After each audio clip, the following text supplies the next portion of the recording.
நீங்கள் பார்த்து கொண்டிருப்பது உங்கள் ஜாஷுவா டிவி. சகல ஜனங்களுக்கும் நற்செய்தி.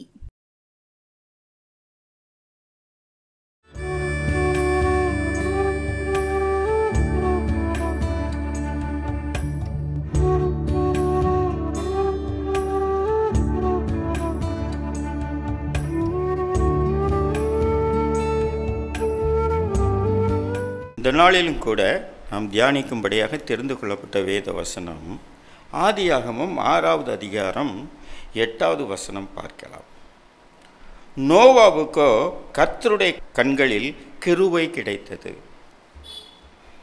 பார்த்தீங்கன்னா அப்படி ஆண்டவருடைய கிருபை கிடைத்த அந்த சூழ்நிலையை பார்த்தோமானால் அதே ஆதியாகமம் 5ஆம் பார்க்கிறோம். மனுஷருடைய அக்கிரமம் பூமியிலே பெருகிற்று என்று அவனுடைய நினைவுகள் தோற்றமெல்லாம் நித்தமும் பொல்லாததே என்று அவர் கண்டு மனுஷனை இந்த பூமியிலே சிருஷ்டித்ததற்கு மனஸ்தாபப்பட்டு இந்த உலகத்தில் உள்ள எல்லா உயிரினங்களையும் நான் நிக்கிரகம் பண்ண போகிறேன் என்று ஆண்டவர் நினைக்கிறார்.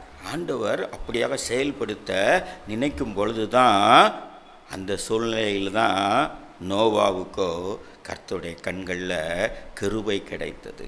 இது எவ்வளோ பெரிய ஒரு பாக்கியம் பாருங்க. உலகமே அழிந்து போக போகிறது. ஆனால் பாருங்க, யார் யார் விசுவாசிக்கிறீங்களோ அவங்களுக்கு எல்லாம் இந்த வார்த்தை உங்களுக்கு பலிக்கும். அல்லேலூயா. பாருங்க, நம்ம ஒரு காரியத்தை, ஒரு ஆசீர்வாதத்தை பெற வேண்டுமானால் நமக்கு சில இப்படி இருந்தால் இவற்றை நாம் பெற்றுக்கொள்ளலாம் என்று நாம் பொதுவாக நாம் பார்க்கிறோம். சரி, நோவா அப்படியாக எப்படி காணப்பட்டார்? நோவா வாழ்க்கையில் அவர் எப்படி காணப்பட்டார் என்று நாம் பார்த்தோமானால் அதை போல ஒரு 3 காரியங்களை குறித்து நாம் தியானிக்கப் போகிறோம். அதை போல் நாமும் காணப்படும் பொழுது நிச்சயமாக ஆண்டவர் கண்களில் நமக்கு கிருபை கிடைக்கும்.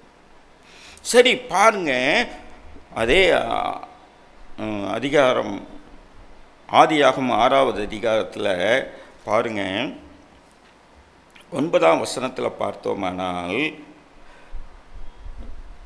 நோவா தன் காலத்தில் இருந்தவர்களுக்குள்ளே நீதிமானும் உத்தமனுமாயிருந்தான் என்று முதலாவது பார்க்கிறோம். அதுதான் தன் காலத்தில் என்று சொல்லப்பட்டு இருக்கிறது. தன் காலத்தில் என்றால் நோவா ஜலப்பிரளயம் தங்களை வாரிக்கொண்டு போகும் மட்டும் அவங்க என்ன செஞ்சாங்க? புசித்து குடித்து அவங்க பெண் கொண்டார்கள், பெண் நட்டார்கள் என்று சொல்லி நாம் பார்க்கிறோம். ஜலப்பிரளயம் தங்களை வாரிக்கொண்டு போகும் மட்டும் அவங்க உணராது இருந்தார்கள் என்று வேதத்தில் சொல்லப்பட்டிருக்கிறது. ஆகவே அப்படிப்பட்ட ஒரு சூழ்நிலையில் தான் பார்த்தீங்கன்னா அப்படிப்பட்ட ஒரு காலத்தில் நோவா வாழ்ந்தார். இந்த உலகத்தில் பார்த்தீங்கன்னா நோவாவை குறித்து பார்க்கிறோம். உண்மையிலே எல்லாரும் பாவம் செய்து கொண்டிருக்கும் பொழுது ஏன்னா அந்த காலத்தில் எது கிடையாது? வேதாகமும் கிடையாது, ஆலயம் கிடையாது, பிரசங்கம் கிடையாது. ஆனாலும் கூட அந்த காலத்தில் நோவா நீதிமானும் உத்தமனுமாய் நடந்தார். சரி பார்க்கிறோம், பாருங்க சங்கீதம் 15:1-2வது வசனத்தில் நாம் பார்த்தோமானால் சங்கீதம் 15ஆம் அதிகாரம் 1-2, கர்த்தாவே யார் உம்முடைய கூடாரத்தில் தங்குவான்? யார் உம்முடைய பரிசுத்த பர்வதத்தில் வாசம் பண்ணுவான்? உத்தமமாய் நடந்து நீதியை நடப்பித்து மனதார சத்தியத்தை பேசுகிறவன் தானே என்று சொல்லப்பட்டிருக்கிறது. பாருங்க, ஆண்டவர் என்ன சொல்றாரு? நோவாடத்தில் நீ என்ன செய்ய? ஒரு பேழையை உண்டு பண்ணு, நான் அந்த உலகத்தை அழிக்கப் போகிறேன், பேழையை உண்டு பண்ணு என்று சொல்கிறார். அப்படியாகனா ஒவ்வொன்றையும் அளவு சொல்கிறார். பார்த்தீங்கன்னா அதெல்லாம் ஒரு சாதாரணமான காரியம் அல்ல. ஏன்னா அதற்கு தான் மாத்திரமல்ல, தன்னுடைய குடும்பத்தில் உள்ளவர்கள் எல்லாரும் இன்னும் வேலைக்கும் ஆட்களை அமர்த்தி ஏன்னா கெப்பேரி மரத்தில் தான் நீங்கள் செய்யணும் என்று சொல்லி ஆண்டவர் அறிவுறுத்துகிறார். அதெல்லாம் சாதாரணமான காரியம் அல்ல. அதெல்லாம் செய்ய வேண்டுமானால் தன் ஆஸ்தியையே செலவழிக்க வேண்டும். அதை நிச்சயமாக தன் மனைவி இடத்துல சொல்லியிருப்பார், பிள்ளை இடத்துல சொல்லியிருப்பாங்க. ஒத்துக்கொள்வாங்களா? இன்னும் அவங்க சொந்த பந்தங்கள், அவங்க பிள்ளைகளுடைய மருமகளுடைய சொந்த பந்தங்கள் எல்லாரும் இதை கேள்விப்படும் பொழுது நிச்சயமாக என்ன சொல்லியிருப்பாங்க? அவர் சொல்கிறாருன்னு சொல்லி தேவையில்லாதபடிக்கு, ஏன்னா அவங்க வேலையும் பார்க்க முடியாது, வருமானமும் வராது, இப்படியாக ஆஸ்தியை கெடுத்து கொண்டு வம்பா போயிடாத என்று சொல்லி நிச்சயமாக எல்லாரும் பரிகாசம் பண்ணியிருப்பாங்க, சொல்லியிருப்பாங்க. நோவாட்ட என்ன மாத்திரம் இருக்குது, ஆண்டவர் ஏன்ட இதை சொல்லியிருக்காண்ட விசுவாசம் மாத்திரம் இருந்தது. அவன் நீதிமானும் உத்தமமாய் இருந்ததுனால அவனுக்கு அது மாத்திரம் இருந்தது. அதை அவர் மற்றவர்களுக்கு எப்படி சொல்ல முடியும்? ஆண்டவர் இதை சொன்னாருன்னு சொன்னால் எல்லாரும் எப்படி ஏற்றுக்கொள்வாங்க? அது சாதாரணமாக காரியம் அல்ல. பெரிய ஒரு பேழைன்னு சொல்வதோட ஒரு கப்பல் என்றே சொல்ல வேண்டும். அவ்வளோ பெரிய விஷயத்தை செய்ய வேண்டுமானால் எப்படி செய்வது? எப்படி அவங்கெல்லாம் ஒத்துக்கொண்டாங்க? உண்மையிலே எதிர்காலத்தை குறித்து ஒரு கேள்விக்குறியோடு இருந்திருக்கலாம். இது நடக்குமா? இது நடக்க சாத்தியமா? நிச்சயமாக நோவாவை நம்பியிருக்க மாட்டாங்க தானே. இப்போ நம்ம வீட்டில் போய் அப்படி ஒரு காரியத்தை சொன்னோம்னா என்ன செய்வாங்க? ஏளனம் பண்ணுவாங்க. நிச்சயமாக ஒத்துக்கொள்வாங்களா? ஆனால் இங்கே பார்க்கிறோம், நோவா அந்த காலத்தில் நீதிமானும் உத்தமனுமாக இருந்தார். அவருடைய சாட்சியின் வாழ்க்கை தான் அவங்க குடும்பத்தில் உள்ள எல்லாரும் நிச்சயமாக அவர் சொன்னால் சரியாக இருக்கும் என்று சொல்லி அவங்க ஒத்துக்கொண்டாங்க. அவங்க அதை கேட்டு கீழ்ப்படிந்தாங்க. தன் ஆஸ்தியை முழுவதும் செலவழிக்க அவங்க தயாராக இருந்தாங்க. பாருங்க, அப்படிப்பட்ட ஒரு வாழ்க்கை நோவாவின் வாழ்க்கையில் காணப்பட்டதுங்க. எந்த சூழ்நிலை வந்த ஒரு சாட்சியின் வாழ்க்கை, அது அவசியம் நமக்கு தேவைங்க. நோவாவின் காலத்தை போல மனுஷகுமாரன் வரும் காலத்தில் விசுவாசத்தை காண்பாரோ என்று வேதம் சொல்லப்பட்டிருக்கிறது. ஏன்னா பாருங்க, இது கடைசி காலம். பார்த்திங்கன்னா நம்ம போய் பிள்ளைகள்கிட்ட சத்தம் போட முடியல. சொன்னால் என்ன சொல்கிறாங்க? உங்களுக்கெல்லாம் என்ன தெரியும்? ஒரே வார்த்தையில் சொல்கிறாங்க, கம்ப்யூட்டரை பற்றி உங்களுக்கு தெரியுமா? பாருங்கள், எங்கள் மொபைலில் இந்த உலகத்துக்கே எங்கள் பாக்கெட்டில் வச்சுருக்குறோம் என்று சொல்கிறாங்க. நாங்களாம் 20 கிட்ஸ் அப்படிங்கிறாங்க. அவங்களோட பதில் எதுவும் சொல்ல முடியல. அன்பாகத்தான் நாம் சொல்லணும். ஆண்டவரே, எங்கள் பிள்ளைகளை நடத்தத்தக்க தேவ ஞானத்தை எங்களுக்கு தாங்கன்னு சொல்லி ஆண்டவரத்தில் பெற்றுத்தான் நான் பிள்ளைகளோடு அன்போடு பேச வேண்டும். அது பெண் பிள்ளைகளிடத்தில் நாம் அந்த காரியத்தில் ரொம்ப அன்போடு பேச வேணும். அதிகாரம் ஆதிக்கம் செலுத்தி பேசுவோம் என்றால் நிச்சயமாக அவங்க கேட்க மாட்டாங்க. அது மிகவும் அவசியம். பிள்ளைகளிடத்தில் அன்போடு நாம் அரவணைத்து, இன்றைக்கு காலேஜுக்கு போனியே, ஸ்கூலுக்கு போனியே, என்ன நடந்தது, என் ஃப்ரெண்ட்ஸ்லாம் என்ன சொன்னாங்க, என்ன கற்றுக் கொடுத்தாங்க என்று சொல்லி பக்கத்தில் உட்கார வைத்து அன்போடு அவங்களுக்கு செலவழித்து அவங்களோடு ஃப்ரெண்டாக ஆகிட்டோம்னா வைங்களேன், அவங்க எதுக்குங்க வெளியில் போய் அன்பை தேட போகிறாங்க? நம்மிடத்தில் அன்பு கிடைக்கலன்னா தானே போகிறாங்க, வெளியில் போய் அன்பை தேடுவாங்க. அது நம் கையில் தான் இருக்கிறது. பெற்றோர்களாகிய நம் கையில் இருக்கிறது. அந்த சாட்சியான ஒரு வாழ்க்கை தான் அந்த காலத்தில் அவர் இருந்தும் ஆண்டவர் சொல்கின்ற காரியத்தை செயல்படுத்த முடிந்ததுங்க. சரி, இரண்டாவது பார்த்தோமானா பாருங்க, முதலாவது அவர் அந்த காலத்தில் நீதிமானும் உத்தமனுமாய் இருந்தான். ரெண்டாவது, நோவா தேவனோடு சஞ்சரித்து கொண்டிருந்தான் என்று பார்க்கிறோம். தேவனோடு சஞ்சரிப்பது என்றால் தேவ உறவில் நிலை நிற்பது என்று நாம் பார்க்கிறோம். என்னன்னா, நான் எந்த காரணத்தை கொண்டு எனக்கும் தேவனுக்கும் உள்ள உறவை நான் விட்டு கொடுக்கவே மாட்டேன். எது வந்தாலும் எது போனாலும் எனக்கும் தேவனுக்கும் உள்ள உறவுல நான் சரியாக இருப்பேன் என்று சொல்லி வாழ்கின்ற வாழ்க்கை தாங்க தேவனோடு சஞ்சரிக்கின்ற ஒரு வாழ்க்கை.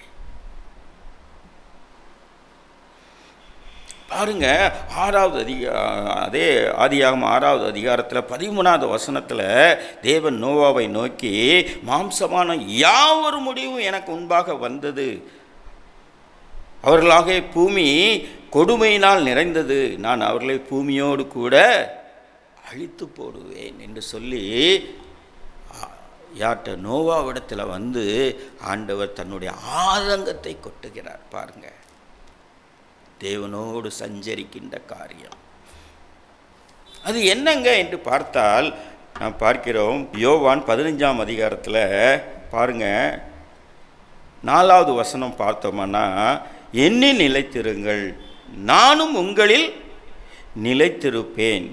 கொடியானது செடியில் நிலைத்திராவிட்டால் அது தானாய் கனி கொடுக்க மாட்டாது போல நீங்களும் என்னில் நிலைத்திராவிட்டால் கனி கொடுக்க மாட்டீர்கள். ஆண்டவர் என்ன சொல்கிறார்? நான் யார்? செடி, நீங்கள் கொடிகள். நீங்கள் என்னில் நிலைத்திருந்தால் நானே திராட்சை செடி, நீங்கள் கொடிகள். ஒருவன் என்னிலும் நான் அவனிலும் நிலைத்திருந்தால் அவன் மிகுந்த கனிகளை கொடுப்பான் என்று என்னை எல்லாமல் உங்களால் ஒன்றும் செய்யக்கூடாது என்று வேதம் சொல்லப்பட்டு இருக்கிறது. அப்படியாக நாம் ஆண்டவரிடத்தில் நிலைத்து நிற்கும் பொழுது பாருங்க, 2வது வசனம் சொல்றாரு, என்னில் கனி கொடாது இருக்கிற கொடி எதுவோ அதை அவர் அறுத்து போடுகிறார், கனி கொடுக்கிற கொடி எதுவோ அதன் கனியை கொடுக்கும்படி அதை சுத்தம் பண்ணுகிறார். பாருங்க, நம்மை சுத்தம் பண்ணுகிறாருங்க. ஏன் எனக்கு இந்த கஷ்டம், ஏன் எனக்கு இந்த உபத்திரவம்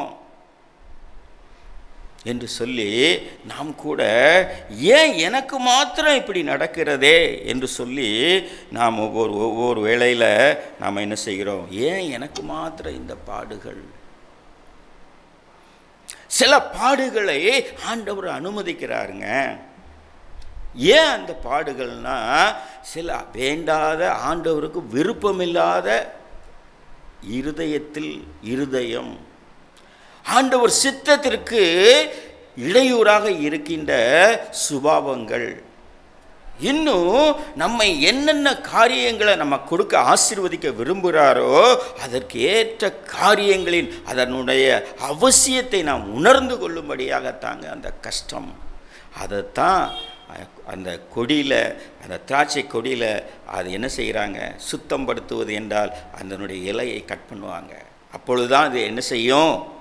நல்ல கொப்பு வைத்து நல்லா வளரும் பொழுது பார்த்திங்கன்னா நல்ல பூ பூத்து அது காய் காக்க ஆரம்பிக்க விடும், கனி கொடுக்கிற ஜீவியம் கிடைக்கும்.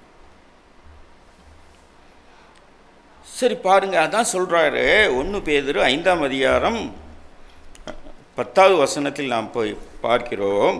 பாருங்க, கிறிஸ்து இயேசுவுக்குள் நம்மை தமது நித்திய மகிமைக்கு அழைத்தவராய் இருக்கிற சகல கிருபையும் பொருந்திய தேவன்தாமே கொஞ்ச காலம் பாடு அனுபவிக்கிற உங்களை சீர்படுத்தி, ஸ்திரப்படுத்தி, பலப்படுத்தி நிலைநிறுத்துவாராக.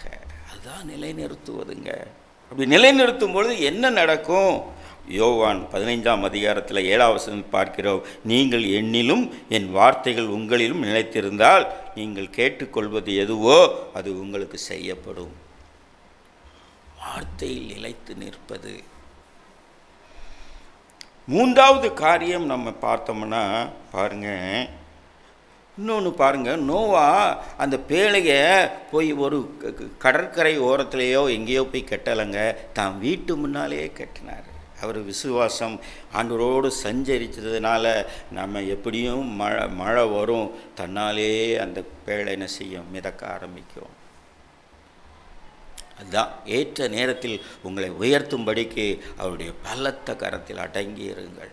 நம் தேவன் சகலத்தையும் நன்மைக்கு எதுவாய் மாற்றுகிற தேவன் என்பதை நாம் மறந்து போக வேண்டாம். 3வது காரியம் பாருங்க, அதே இது ஆதியாகமம் 6ஆம் அதிகாரம் 22வது வசனத்தில் பார்க்கிறோம். நோவா அப்படியே செய்தான், தேவன் தனக்கு கட்டளையிட்டபடி எல்லாம் அவன் செய்து முடித்தான். பாருங்க, கீழ்ப்படிவது என்பது வேறு, அப்படியே கீழ்ப்படிவது என்பது அது வேறுங்க.